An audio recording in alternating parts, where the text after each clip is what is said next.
Next question. Actually more of a comment, really, but I'm Elizabeth Koger with Collegiate School, and thinking about the negative aspect, I know one thing we do is we have someone on staff who regularly monitors particularly our Wikipedia page, because people do like to go up and name themselves as famous alums of our school. So we have to rake through that and make a few corrections here and there. Also, we'll have other schools who will say that they're the best school, and then we of course, we're the best school, and I don't know. There's schools who compete on Wikipedia. But I also think another interesting aspect of this is the power of Twitter, because I recently heard someone speak about, he's a guy named Will Richardson. If you don't follow him, he's a very interesting edutech kind of guy. And he has about 17,000 followers, I think, on Twitter. Well, one day he tweeted that he hated Orbitz. He had had a terrible time making a flight reservation on Orbitz. And I think it was within 24 hours he had a call from Orbitz saying, "Oh, Mr. Richardson, how can we help you?" So I do think, the power of the tweet is amazing, and you do need to also do searches periodically for how you're being mentioned, and there's a site called Social Mention that we use to look and see where we are being mentioned and how we're being mentioned, positive or negative. You can tell the companies that sort of get it. My example of that is when the whole UCROPS thing was going on, I went on and just repeatedly typed in my tweet, Wegmans, Wegmans, Wegmans, Wegmans, Wegmans, Wegmans. Within 10 seconds, @Wegmans was following me. So, you know who the ones that really care about it are, because they're on you real quick, for good or for bad. Well, and speaking of power, I announced on my Twitter feed that I was purchasing UCROPS, and I've actually raised $65 so far. I told you, friend raising, not fundraising, right? I think I was $10 of that. Yeah, Scott's in. Scott was the first one. He owns the bakery. Yeah. Are you guys going to keep the chicken cobbler on the menu? Is that... We are going to sell beer, but only on Sundays. So you're going to open on Sunday. Okay, good.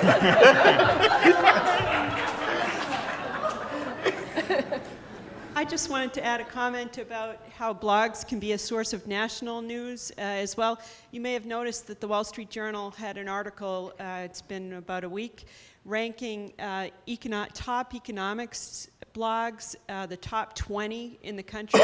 These are things that are major sources of information about the crisis that we've been through over the last 18 months.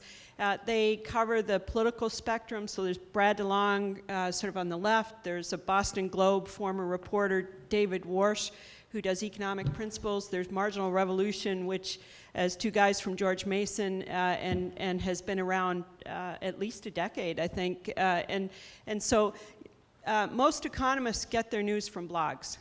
We don't typically read, wait till it comes out in print. So if you're interested in following business or economics news, just check out the blogosphere. All right, we're more than halfway through, so don't be one of those that's like the telephone. We invite you to call in now, and you wait to the very end, and then you don't get through. So we've got about another 40 minutes or so. So if you have a question, get that hand up, and I'll get to you. Name and who you're with. Annette Kahn with the Interfaith Council of Greater Richmond, among others. Question, I'm not there yet on Facebook and Twitter. If I go out to the Google, try to do a Google search on Child Fund or something else, or Jim Webb, am I going to get just websites, or am I going to get Facebook, the Twitter, all the other things that you're listed under? Yeah, you will definitely get Facebook and Twitter. For example, if you type in RVA News or even far out, it'll come up with youtube.com/RVA News, twitter.com/RVA News. It will, all those things will come up to the top.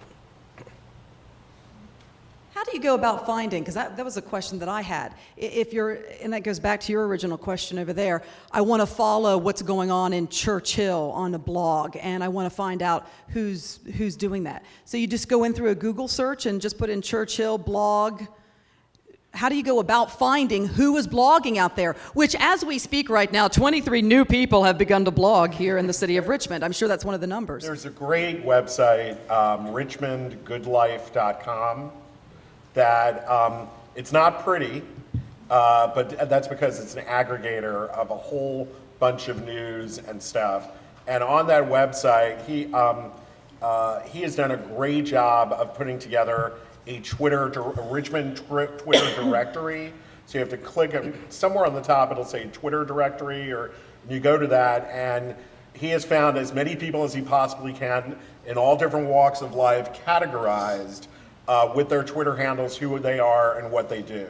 So it's a great place to go to at least get a start here locally. And RVA Blogs is another fantastic aggregator that basically feeds in constantly through the day the most recent blog entries from, what are you up to? There's about 400 blogs tied to it at rvablogs.com. And also, I use this a lot, search.twitter.com. That is their own search engine just for tweets. And so I use that a ton when I'm looking for, I'll just go with UCrops again, or let's just go with Far Out. If I want to know if someone has said something about Far Out, but I'm not following them, I can go in search.twitter.com and type in Far Out, and it'll pop up everybody that has mentioned the word Far Out.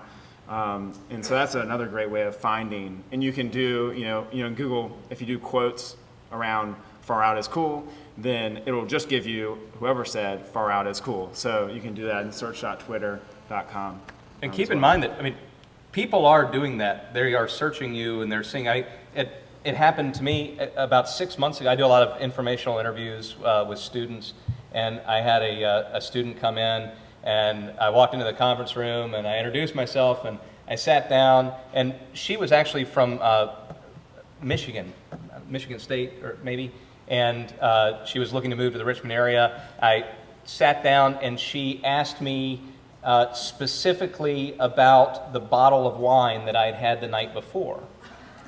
And it really, I stopped for a second because I thought, and then I realized, I tweeted about it last night, and how smart is this woman that she not only looked me up before coming into the interview, she was checking as of this morning to see what I was talking about. Now, it was creepy,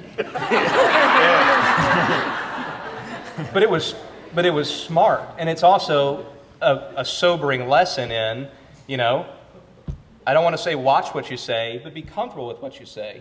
You are who you are, and the things that you say are out there for everyone to read. Keep that in mind. There are also, Twitter specifically has spawned a number of really good applications that if you do Google searches and put in some keywords you can find, where you can find other people of like mind or of like categories. Like Twello is a great place where you can go and search under categories, and all the people, for example, I look for people in public relations, marketing, and social media. You go to Twello.com, you type in those keywords, and all the people that have identified themselves in those categories pop up and with little descriptions about them, and you can follow those people right from that site.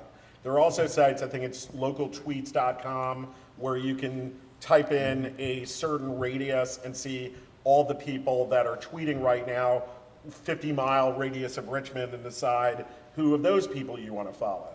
So there are tons of those types of tools available. You just have to hunt for them and dive in a little bit, and you'll find them to make it a little less daunting than you may think it is. Hi, I'm Susan Horn with Lead Virginia, and I think that one of the things that I'm suspecting is there are a diversity of size organizations that are here today, as well as participating through this process. So what I think would be helpful to come out of this program would be some kind of a compilation of all of these variety of sources that you all have mentioned today, and maybe for some of the folks who don't have a substantial staff behind them to do the sorting of 400 whatevers, hundreds of whatevers, to help them kind of go on a step-by-step basis. Lead Virginia is on LinkedIn. I personally have a Facebook site as well. I haven't gotten to the tweet part, but obviously I'm going to need to go there. So kind of helping us through that process would be helpful for the diversity of size organizations. We're very fortunate we have CRT Tanaka working with us to kind of take me into this new information age. So anyway, I thought that would be helpful. From my perspective, back to that strategic plan, I think that's where it starts. And because with the strategic plan, regardless of what size organization you are, if you can start by defining what you're hoping to accomplish, and then based on that, knowing what your current staffing situation is, you can then make the determinations of what are the best things that we can do to accomplish those goals with the resources that we have. You can also then plan on what additional resources might we need to bring in to accomplish those goals if we don't. And then that, we have several not-for-profit clients that have actually been able to bring in folks with a lot of experience in social media through grant funding tied to certain events or activities that they have going on. So don't ignore that as a potential resource for you as a not-for-profit to bring in additional resources that you may not have on staff. If you can define those goals well and make the case to the right funder, you can perhaps receive funding for that position. I'm Erica Gay with Venture Richmond, and I want to follow up on what you just said and also on something that Aaron said. We've all been friended by Anderson Windows or the local plumber, and I just want to make a comment that there are some larger nonprofits out there that if you don't feel that you are an organization that necessarily is capable or needs to be on Facebook or on Twitter, there are organizations like Venture Richmond or Connect Richmond that can do the work for you. We, for example, do a lot of work for the 17th Street Farmers Market and for some other smaller nonprofits by getting all of their information out for them. So if you're a smaller nonprofit, you don't have the manpower to be able to do the work. There are larger nonprofits who can do that work for you. So maybe in gathering all the information today, some of that can be looking at larger nonprofits that can do some of the work. And that kind of takes me back to a question I wanted to hit up with you, Aaron, because you had said about 20 minutes ago, there are certain organizations where perhaps Twitter, it's not for you. And perhaps it applies to Facebook as well. Could you kind of run down if you necessarily have Facebook, is Twitter a good idea? Or is Twitter a good idea and not Facebook? Tell us under what circumstances either would be good for an organization. Can I back up and just... You can do anything you want. Of course you can. I think, so back to the plan, for instance, I have a client that is a public-private partnership client that asked us, so a quasi-governmental organization, would you call that? So, who asked us to come in and help them develop their social media strategy. It became clear after a couple of weeks of interviews and some real hard internal discussions that their internal policies were so strict and so conservative, and some of the legal issues that they dealt with were so strict and so conservative that they could not participate in social media in a successful way. And what I mean by that is that if their legal processes were such that if we wanted to do a blog, it would have to be a password-protected blog. Well, that's not really a blog. That's a subscription newsletter, They couldn't tweet. And even on that password-protected blog, they couldn't accept comments. And basically, after these conversations, I said, you shouldn't be on, because it's a conversation, and if you're not involved in the conversation, you're doing a disservice not only to your organization, but to the folks who might actually try to engage in that conversation. So those are the types of organizations, and that's why I think you start with a plan. And if you work in an organization where you can't get through those issues, then you need to decide, is this really a place we could be? In terms of Facebook versus Twitter? Oh, you can't tell anybody without a microphone, though. Actually, it wasn't you I was talking about, Tom. In terms of Facebook versus Twitter, again, I think that it's not that simple as is one better than the other. I think it comes down to resources and what you're trying to accomplish. I was just speaking with Heather Orrock here. I serve on the board of directors for Virginia Supportive Housing, and Heather is the Director of Development there. And we've been working on expanding Virginia Supportive Housing's presence over the last several years. They simply do not have the staff time to do everything in social media, but we've talked about if we can get our blog going, and that becomes a prime resource for us for content, and then we can do Facebook, then if we can do those two successfully, we think we can get enough of a platform built to accomplish the goals that our organization has. And then if we can have some success there, get everybody on board, start to see that success, hopefully we'll be able to reach out to Twitter and some of these other sources. But we've decided that those are the two areas where we really need to be. I've got a question over here. Your name and who you're with. Hi, I'm Melissa Miller with Lewis Ginter Botanical Garden, and I was kind of wondering, when you get all of your followers and your friends and everything, and say you have, thousands of followers, do you find that a lot of those people will make comments? I mean, do you find that you mostly have a certain small group of people, which obviously more people are going to be involved than others, but do you find that it becomes pretty varied, or are you getting a continuous stream from the same set of people? I mean, think about any other conversation you have with a large group of people. There are going to be certain people that are going to be the ones that want to talk over and over and over again. And there are some that every once in a while may chime up, and there's some that are just good listeners. So a lot of it, I think, is that same sort of dynamic, but playing out online. There are a lot of people, you are probably connecting with many more people than you think you are by, just by what you see. By the same token, there are things that you can do to spur some more commentary as well. And I think it's a mixture of both. But, people have different measures of success. Some of those measures include how many comments or interactions that you get. So I think you sort of see over a long period of time how those conversations grow incrementally. You're still going to say the same people over and over and over again, but you'll see a couple of more people add themselves along the way, especially if you vary some of the things that you're talking about and ask people to do things. Sometimes it's as easy as asking people directly, we would like you to comment on this. Sometimes you're not, just like in any other conversation, you need to be direct. And you'll be surprised if you ask people directly how many more people will then answer. I was just going to say, I was kind of glad that you asked the question from Lewis Ginter, because we follow you. We think you're doing a great job. One of the things that you're really good about is actually providing a reply back to anybody who's commenting. And that's really creating a connection and a community. And those of us, we started following you on a personal level, but then we started going, hey, they're doing good stuff. Let's follow them and get some ideas from them as well from the professional standpoint. So, keep up the great work. And I mean, to echo that, Cynthia's exactly right.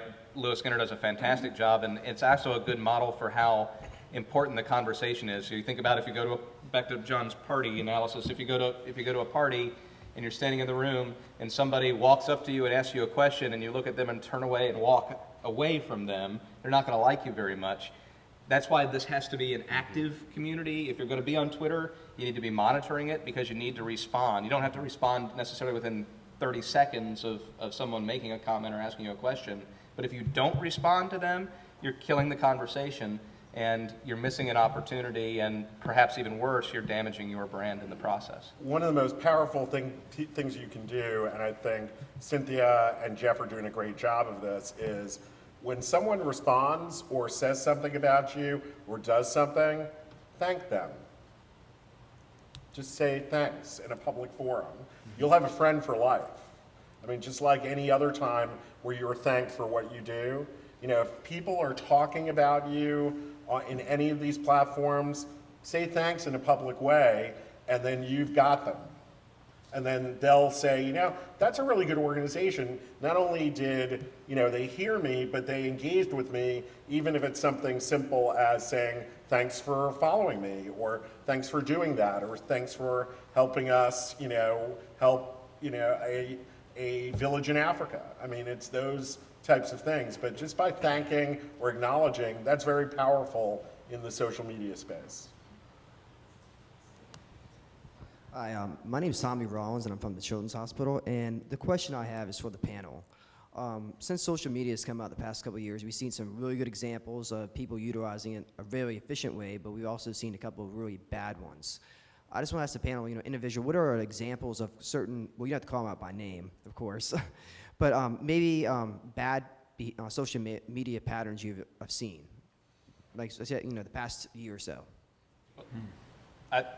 I saw one just recently. How do I phrase this? There was a local organization that launched a Facebook page that has and this local organization has a very large built-in audience. So they launched a Facebook page, I believe, on like a Friday morning and sent out an email to all of their subscribers saying that they should friend them on Facebook. So they had a huge response, and I think by Saturday morning they had like 1,000 fans on Facebook. The problem and this gets back to John's, the redesign of the fan page is fantastic. It also creates potential problems if you over communicate. Because remember, every time you post something there, it's showing up on your fans' feed. Well, that was the problem with this organization. They started putting announcements on that Friday morning and put an announcement on every hour, all day Friday, all day Saturday, and by Monday morning they had lost nearly 40% of the fans that they had gained on Friday, and they had people commenting back saying, please stop. Don't you know what you're doing? Does anybody there know what this is doing? So that's bad. But those are the considerations to take in place. But again, that's what a plan will do for you, because part of that plan is when we're going to be there, not only what are we going to achieve, but what are our goals for how often we should be posting? Right. Are we going to be doing a blog post a week or every day? Are we going to be on Facebook once a day, twice a day? Putting some of those steps in advance can help you from causing a problem. The personal version of that is if you have a friend on Facebook who just went to Europe, and if they posted their pictures one picture at a time, so that all you see in your Facebook stream is all their pictures one at a time. It's that, and we've all had that happen to us. It's the same thing, but a corporate version of that. You just want to turn that off. Rome was nice, but enough. Most of the examples that we've heard about so far are about organizations, and I'm wondering, and maybe Conaway, you have an example. Are there examples that you know of that are local where we've brought the broader community together around a civic problem or to take action on a specific objective? I think there are examples that do that. I know that there have been a lot of efforts, around charitable initiatives that have happened in certain communities trying to get people to fundraise. I know that RVA News, you guys have done a lot of stuff over the past few years to support different charitable efforts. But I think the potential is always there. I know now some of the, I know one of the interesting things, just maybe it's personally fascinating to me, is I guess just the restoration of the Forest Hill Lake. And there's one of the RVA blogs, I guess it's the one, is it Southside Richmond or Hills on Heights? Yeah, that one. That is basically showing an ongoing update of what's happening with the restoration of this lake. And I find that fascinating just to see it happen, to see the pictures, to see people, the people who are interested in that, see that that's something that's very small. It only affects a certain small number of people, but it's very important to those folks. I think more importantly is that the potential is there to do that kind of organizing. That's, in politics it happens all the time now. That's how people make, that's how political campaigns happen. That's, in 2006 when Senator Webb was running, he was in candidate Webb, there's a certain word that was very famous now that really helped our campaign and didn't help the opponent's campaign. It's all over YouTube and everything. So I think the negatives and positives are there, and I think the potential is there. But I also want to, now that I'm glad you got up, Nancy, is that there, beyond Twitter, beyond Facebook, there are more traditional forms of social media like the Connect Network. We've used that a lot, and that's been really helpful for us, whether it's Connect Richmond, Connect Southside, the Connect Rappahannock group in the Fredericksburg area. one of the things that we saw, which was totally apparently, something that was not being done before, and some of you all have actually had this conversation with our office, is that Senator Webb had decided to make his congressional appropriations process public, transparent, and an application process. So one of the first things we did is once we developed how we were going to respond to nonprofits and local governments who were requesting for funds, we cranked out the information on the Connect network, and we got so many hits. Some of your organizations have come in the door.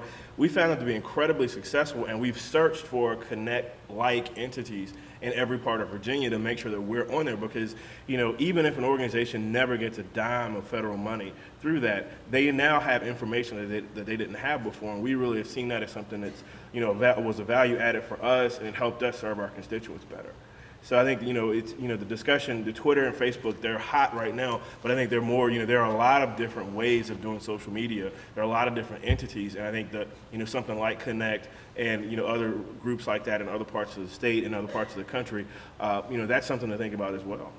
Let me also throw out there too, as we've seen on these big screens here, you can tag your tweets with, social media for social good, SM for SG.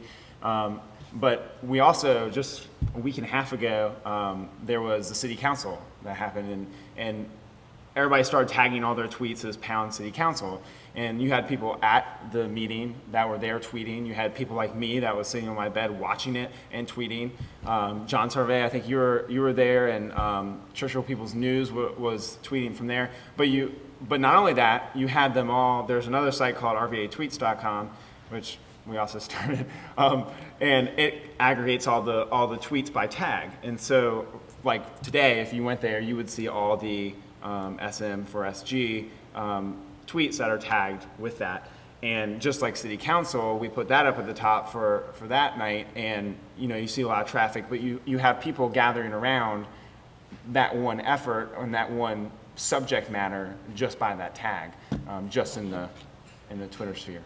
So I think that could have happened for other things too. Hi, I'm Heather Orrock with Virginia Supportive Housing. To go back to, I think, your comment or question about comments with the blog, Bobby Tallheimer with the Community Foundation actually is very well known for his blogs, and what he does is actually emails them out, and he's found that he gets more comments back and learns more from his constituency via the email versus comments, because some people don't want to be public about it. So as Aaron said, we've just started doing this. So we're just starting to do that, and we've found that we are getting more comments back and learning more through email. The other thing is, I think a lot of it has come about your executive director not having enough time to blog, and we've found that as well. But we've started throwing out the idea of other staff members, or even we are a proven permanent solution to homelessness, so we have formerly homeless individuals and families, and potentially having them write blogs. So I don't know if y'all want to maybe talk about that. There was on Twitter every Sunday night, there's a chat called Blog Chat, and last week's, very good for me, there was one all about blogging for nonprofits. And it had some of the people who are known on Twitter to be, folks that have been concentrating on nonprofits. And one of the ways that they talked about that organizations which either didn't have enough time or the executive director didn't have enough time was selecting a handful of people from all different levels in the organization to be involved in the blog and rotate blog posts. You may lose a little bit of the control that everybody wants to have, but I think that that's a good way to show not only what the organization's all about, but how it touches different people at different levels and that have different roles within the organization. So the executive director maybe can still be one of those people, but instead of the executive director having to post 3 times a week, maybe his or her post is once a month, and you're able to rotate the post among those other people. It still accomplishes what you want to accomplish. It also gives people more of a broader flavor of your organization and allows them to comment to people that are potentially their peers as well. So it gives a little bit more variety. So that seems to be the direction that a lot of nonprofits are going in right now. We did that at a child fund with, people out in the field, and we asked them when they're visiting the programs to actually blog. And so one of our program people went out, and his first blog was hysterically funny because he was talking about just trying to get from the airport to the meeting he was going to and what the traffic was like and how he almost got hit. Totally different world, and then how you just end up on a road that just disappears. It becomes a dirt a mud path, really. And, it makes it very authentic, and it brings the work home. And then he blogged about the night he spent in somebody's home, and it was a one-room home, and where he was going to sleep and what they were going to eat. And, there's no way that somebody in our international office here in Richmond could make that story and make it real, but when he's out in the field and blogging about it, it works. And we had all kinds of technical difficulties, and he blogged about that too, so. And the key with that is just to make sure that everybody who's going to be blogging on behalf or tweeting on behalf of your organization or speaking knows what the parameters are, and they're people you can trust, because you don't want to get somebody saying something that's either inconsistent with what you're trying to get out, or that's really not true, or something that could put them in a position. And that's particularly true with government, and because you have to really just make sure that everybody knows, because it can come back to you. And this is for John Sarve, because I promised him I'd make one reference to this. If you're not going to the Appalachian Trail, don't put that in your Twitter site. And don't have your staff do it. So that's, but that's the kind of, that's words to live by. To live by. You got to make sure that people know what's going on and that they can put out the information out there that's accurate. So, besides that training, also one of the things that we tell our folks is to train them also in the use of things like, digital camera and the flip camera that Cynthia was talking about, because blogs are great, the narratives are fun, but people love seeing pictures, they love seeing video as part of that. That's the whole, where everything already is and is going. So the ability to quickly train people to use that and to incorporate those into their blogs, that's a whole another level, really gets the reader right in that place with them. I think that's very important as well. I think a step beyond the training, it's also helpful to assign a content manager within the organization that can be kind of a final checkpoint, because that the one that is most versed in those policies, just to make sure that nothing is going out that you're going to regret later. My name is Donna Joyce. I'm with Friends of Paradise Park. We're a really tiny organization. And I wanted to know if you have any thoughts on two things. Group page versus friend page, and monitoring who becomes a friend, and also monitoring who stays and who leaves for small organizations. Group page versus fan page.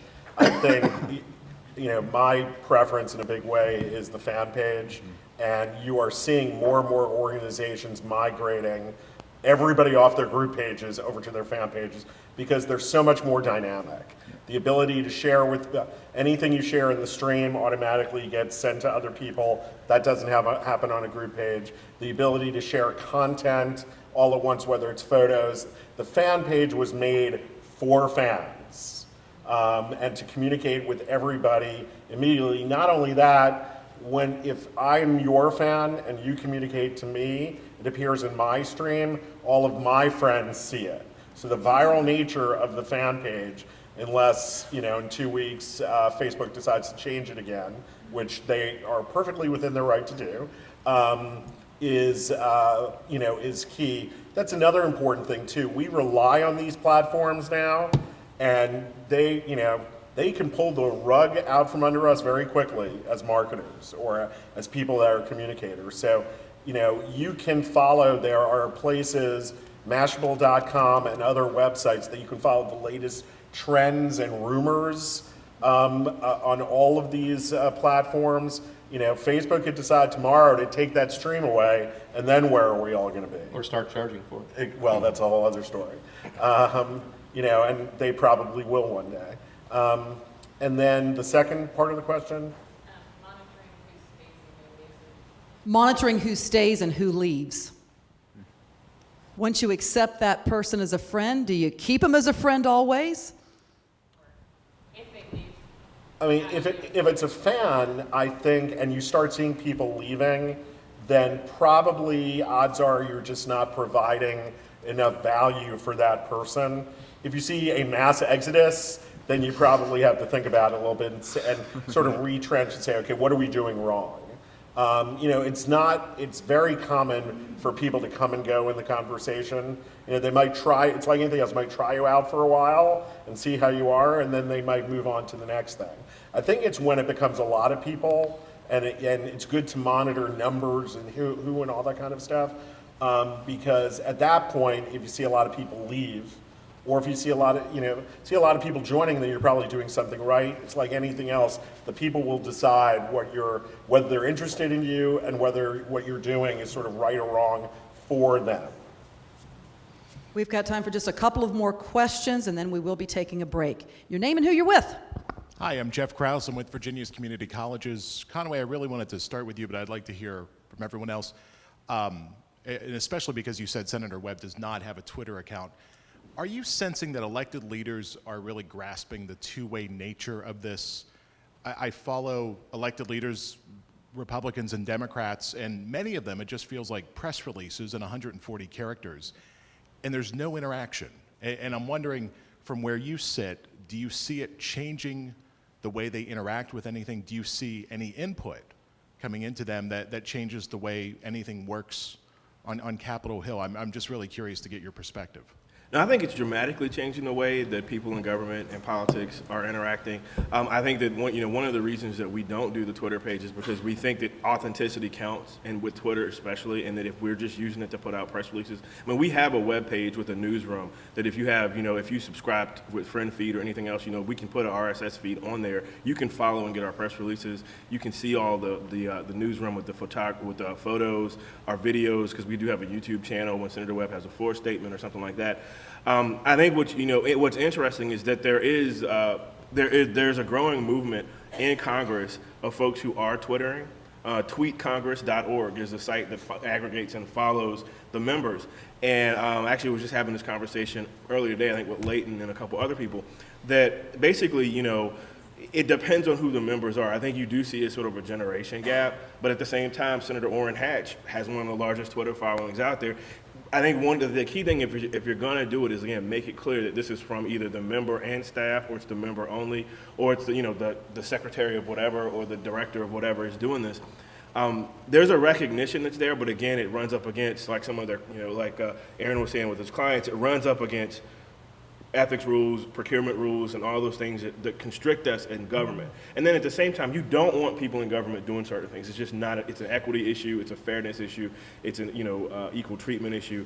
But I think there is a recognition that we've got to find a way to incorporate it. I will say that the Capitol Hill of 2009 is much different than the Capitol Hill of 2006 in terms of social media. Both parties recognize it. The week before, the same day that I started my job with Senator Webb, another Virginia blogger who actually lived here in Richmond at one time, John Hinkey, was appointed as the new media director for the Senate Republican Caucus. And so people have hired bloggers. A number of us got jobs as a result of what we were doing with that. And so there is this recognition that it's there. But again, it's about making sure that you know exactly what you're getting into when you're doing it. The leadership all has it. And one of the interesting things about Twitter specifically is not so much so in the Senate, but on the House of Representatives, if you're not in the majority, it can be really difficult. And so what I've noticed is that whereas blogs really help Democratic members, like back in 05, 06, and in the 08 cycle, Twitter has really been adapted by a lot of the Republican House members who are in the minority, because it gives them another avenue, it gives them a voice. And it just, it's not a partisan thing, it's just a function of who's in power, who's not in power. So on the, on the congressional side, that tends to be a difference. And so if you see fewer Democrats, it's because, Democrats actually are running the institution, and the Republicans are trying to get access to that power, and then social media is becoming that for them. It's going to continue. The next technology that's out there, who knows what's next? Maybe it's a netbook or, something. It's, more apps with people's iPhones or whatever. There's always going to be the next technology, and I think the political system is going to adapt to that. But it is interesting, I think, that, normally government and politics follows the rest of society a lot of times when it comes to technology. I think when it came to social media, especially here in Virginia, the political and governmental system was out there first, and then everybody else came along. I was asked to take a look at the two gubernatorial candidates and what they're doing on Facebook and Twitter for an article that was being written I was going to be interviewed for. And what I found was that whereas Deeds was telling people about the traffic jam he was stuck in on the way to the next pig roast, and oh, it's a beautiful day in Roanoke. McDonald was more talking about the issues of the day. So it wasn't surprising for me to see the Republican have many more followers in this case than the Democrat based on the content that he was delivering versus the other candidate. And the same thing on Facebook. So I think, again, a lot of it always comes back to what the content is. And after the third day of seeing which stop of the day they're eating ribs at, enough already. You want to hear what the jobs policy is going to be. You want to hear how they're going to bring green technology to the state and link back to speeches that are on websites and that kind of stuff. As an informed, as someone who wants to be an informed voter, and the people that are on Twitter, I think, are tied in to want to be more of the informed voter, the people that are really engaged, and they don't want to hear about the aid that and some of it is colorful, but after 3 days of it in a row, you can see that's all they are doing on the Democratic side right now. That gets old and you tune it out. I'm Carol Aiken with Maymont Foundation, and we put our Facebook page up probably about a year ago, and checked back a couple of months later and had over 7,000 fans, and that was pretty amazing. And now we're trying to figure out what to do with them. She wants me to stand up so everybody can see you. So we're trying to figure all that out. One of the discussions we've been having internally is about the number of fan pages to have. We have a very diverse property, and you could be a fan of the animals, not care anything about the Tiffany things in the mansion, or you just may love the gardens. Do you all have any observations about whether or not we should stick to just one fan page for the organization, or begin to spread our conversations out to people that follow specific things? I would say if you have different messages that are going to different fans and different, like maybe for the animals, you are just talking about the animals. I would say, yeah, maybe you do want multiple Facebook fan pages. You guys can disagree. But I think if you have one overall vision for your organization, you definitely just want one fan page so everybody's coming to that. But a large organization like Maymont, who has different, the garden versus the animals versus this versus that, like, yeah, I think that you may want to separate them out a little bit because you have information going directly towards that group of people. And they want to know about, you're sure that these people that join that Facebook page about the animals want to know about the animals, they have a direct purpose for being there. Yeah, I might take just a slightly alternate route with that and say, knowing you're not for profit, knowing you have limited time and limited dollars, I probably would say don't create multiple Facebook pages, have the one, but could you create additional specific kind of feed opportunities, so could you provide a separate subscription feed off a blog that, where is there a section of the blog that's animals only? Is there a section of the blog that's more about the house and historical kind of opportunities? Because you want to provide people the content that they're interested in, absolutely, and that's where the kind of good stuff happens. At the same time, you don't want to lose your kind of cross-marketing opportunities. That just because somebody loves the animals doesn't mean necessarily that you don't want them to know about something else you have going on. So I would be a little concerned about trying to kind of divvy up your Facebook page into too many options. And can I jump off that for a second? Yeah. Were you about to jump off? Okay. I would also say that, like, if you did have multiple Facebook pages, they should all lead back to Maymont. Like all these things, which was kind of one of my like key points that we were told to come with, is like all these things are great. Twitter's great, Facebook's great, but everything comes back to your organization. Everything comes back to your website. Like your website's not going to go away for a long time. Twitter may die. Twitter may go away. Facebook may go away. Just like MySpace is.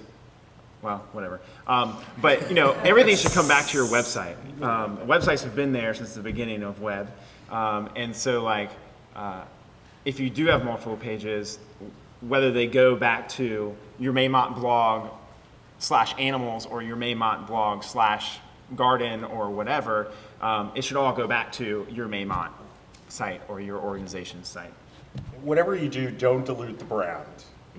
The key thing though, I mean, there are things you can do off of that fan page that you can do to engage specific audiences. I mean, there are applications that can be created that you have jumping off of the fan page that could be specifically just for the animal lovers to engage them. You know, there are games that you can create, there are quizzes you can create, all those types of things that you're still engaging with subsections, but you're not doing things that are totally diluting the brand. As a matter of fact, you're reinforcing the brand by doing that, by engaging with those subsets of people, and then you can decide, you know, which one of them, maybe if you just have enough money to engage with one subset per year, but you can build that, and over a couple of years, you can then engage with a number of them over time. It's 11:30. I've got one last question. I've got to jump in here. I promised to get to you. Go. Hi, Ryan Smart with Connect Richmond, and I actually have a question from our viewers down in Southside. This one comes from Kendall Morris with Punch, and she wants to know, where does the panel see the future of emerging media and social media going beyond what is hot today? Good question. Our ending question, and since we are right at the back end, each of you a minute. All right? Think, pause. Where are we going? What's the future? Who's the first victim? John, go. I left my BlackBerry there. I'll borrow Aaron's iPhone. I think the future is this. It's already here to a certain extent, but you know, the applications that are being made where you can, you know, be your own, you know, media selector wherever you are. My wife hating me department, we were on the beach in Kiowa last week, and you know, nice and serene. The kids are out there playing in the sand. You know, she's laying back, nice breeze. What am I doing? I have Uber Twitter on my BlackBerry, just trying to see what's going on with all my friends all around, you know, the country and the world. So, I mean, that's where it's going in a big way. It's still going to be in all the other places, but your ability to be that connected with all the different platforms on your, whatever your personal device of choice is, and where that will go, you know, as you said, 3 years ago, you know, social media was nothing on the hill. We have no idea. I mean, anybody who says with certainty of where this thing is going 100%, you know, is either brilliant or crazy. Conway, weigh in. Yeah, I think, you know, on the downside, I can imagine a scenario where we all have chips implanted in our brains that can generate updates from Facebook without us even having to type anything. But I actually think to shift to just, you know, one other thing to think about is I think the future of social media will actually, to see that and to get the answer to that, I think we have to look beyond the shores of the United States. Look at what happened in Iran when the presidential election happened. Look at what's happening in you know, in the entire continent of Africa, where it's more feasible to have cell phone technology and actually build landlines. And so I think the future, the real future of this stuff is not going to be here. It's going to be across the globe, particularly as people try to raise their quality of life, raise their living standards, fight diseases, you know, transform politically. I think we have a lot to learn. We have a lot to give. But I think that's where the future is going to be. It's not going to be here in the U.S. Scott, you want to weigh in? I think I would go with John, that these are the future, iPhones and, you know, smartphones and things to keep you more connected, but not only that, things that are instantaneous. You know, I just signed up on Google's, now I'm going to forget the name, someone help me out, where you can find me wherever I am. So I can open up Google and it will say, oh, he's right here sitting in this seat, you know. And I can have friends that know exactly where I am all the time. And I think that's where it's going. You have Google Wave that is approaching. It'll probably overtake everything in a wave. But you know, you have lots of different applications like that will create things that are more instantaneous. You know, my wife also hates this thing a lot.